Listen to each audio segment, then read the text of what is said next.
The Greatest Salesman in the World, written by Og Mandino. The scroll marked 1. Today I begin a new life. Today I shed my old skin, which hath too long suffered the bruises of failure and the wounds of mediocrity.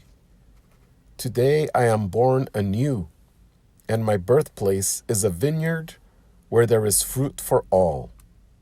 Today I will pluck grapes of wisdom from the tallest and fullest vines in the vineyard.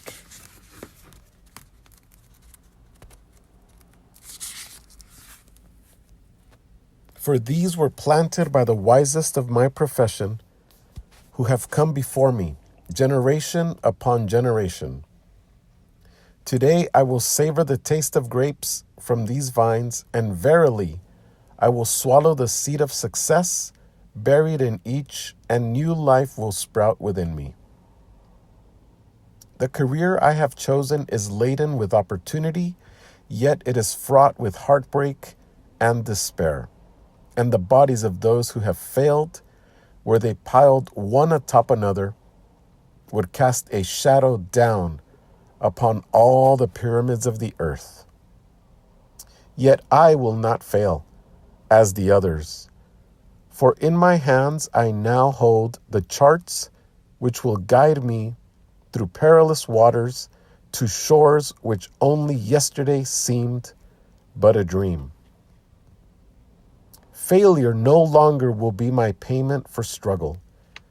Just as nature made no provision for my body to tolerate pain, neither has it made any provision for my life to suffer failure. Failure, like pain, is alien to my life. In the past, I accepted it as I accepted pain. Now I reject it, and I am prepared for wisdom and principles which will guide me out of the shadows into the sunlight of wealth, position, and happiness far beyond my most extravagant dreams, until even the golden apples in the garden of Hesperides will seem no more than my just reward. Time teaches all things to him who lives forever, but I have not the luxury of eternity. Yet within my allotted time, I must practice the art of patience, for nature acts never in haste. To create the olive, king of all trees, 100 years is required. An onion plant is old in 9 weeks. I have lived as an onion plant. It has not pleased me. Now I would become the greatest of olive trees, and in truth, the greatest of salesmen. And how will this be accomplished? For I have neither the knowledge nor the experience to achieve greatness, and already I have stumbled in ignorance and fallen into pools of self-pity. The answer is simple. I will commence my journey unencumbered with either the weight of unnecessary knowledge or the handicap of meaningless experience. Nature already has supplied me with knowledge and instinct far greater than any beast in the forest, and the value of experience is overrated, usually by old men who nod wisely and speak stupidly. In truth, experience teaches thoroughly, yet her course of instruction devours men's years, so the value of her lessons diminishes with the time necessary to acquire her special wisdom. The end finds it wasted on dead men. Furthermore, experience is comparable to fashion. An action that proves successful today will be unworkable and impractical tomorrow. Only principles endure, and these I now possess, for the laws that will lead me to greatness are contained in the words of these scrolls. What they will teach me is more to prevent failure than to gain success. For what is success other than a state of mind? Which two among 1,000 wise men will define success in the same words? Yet failure is always described but one way. Failure is man's inability to reach his goals in life, whatever they may be. In truth, the only difference between those who have failed and those who have succeeded lies in the difference of their habits. Good habits are the key to all success. Bad habits are the unlocked door to failure. Thus, the first law I will obey, which precedeth all others, is, I will form good habits and become their slave. As a child, I was slave to my impulses. Now I am slave to my habits, as are all grown men.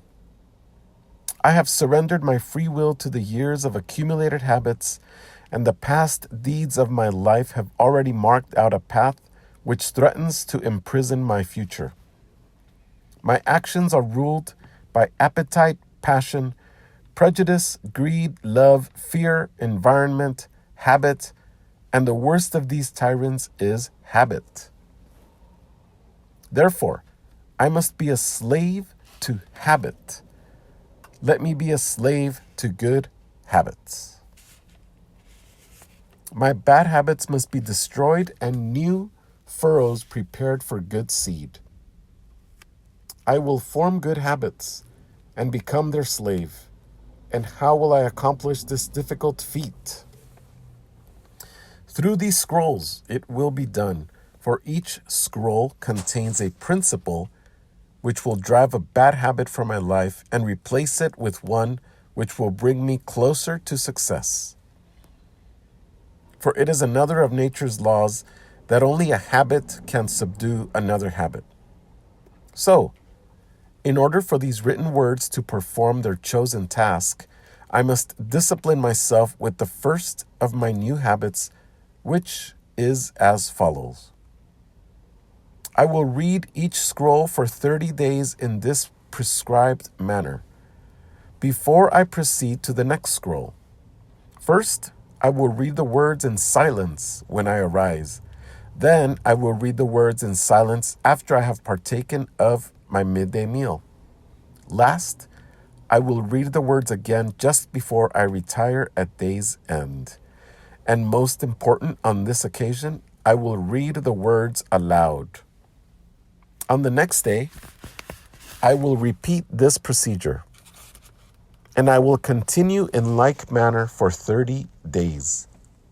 Then I will turn to the next scroll and repeat this procedure for another 30 days.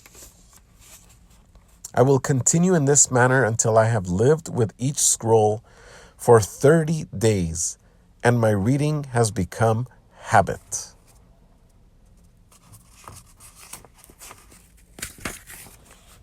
And what will be accomplished with this habit? Herein lies the hidden secret of all man's accomplishments. As I repeat the words daily, they will soon become a part of my active mind. But more important, they will also seep into my other mind, that mysterious source which never sleeps, which creates my dreams, and often makes me act in ways I do not comprehend. As the words of these scrolls are consumed by my mysterious mind, I will begin to awake each morning with a vitality I have never known before. My vigor will increase, my enthusiasm will rise. My desire to meet the world will overcome every fear I once knew at sunrise. And I will be happier than I ever believed it possible to be in this world of strife and sorrow. Eventually, I will find myself reacting to all situations which confront me as I was commanded in the scrolls to react. And soon these actions and reactions will become easy to perform, for any act with practice becomes easy. Thus, a new and good habit is born. For when an act becomes easy through constant repetition, it becomes a pleasure to perform. And if it is a pleasure to perform, it is man's nature to perform it often. When I perform it often, it becomes a habit, and I become its slave, and since it is a good habit, this is my will. Today I begin a new life, and I make a solemn oath to myself that nothing will retard my new life's growth. I will lose not a day from these readings, for that day cannot be retrieved, nor can I substitute another for it. I will not break this habit of daily reading from these scrolls, and in truth, the few moments spent each day on this new habit are but a small price to pay for the happiness and success that will be mine. As I read and reread the words in the scrolls to follow, never will I allow the brevity of each scroll, nor the simplicity of its words, to cause me to treat the scroll's message lightly. Thousands of grapes are pressed to fill one jar with wine, and the grape skin and pulp are tossed to the birds. So it is with these grapes of wisdom from the ages. Much has been filtered and tossed to the wind. Only the pure truth lies distilled in the words to come. I will drink as instructed and spill not a drop, and the seed of success I will swallow. Today my old skin has become as dust. I will walk tall among men, and they will know me not. For today I am a new man with a new life.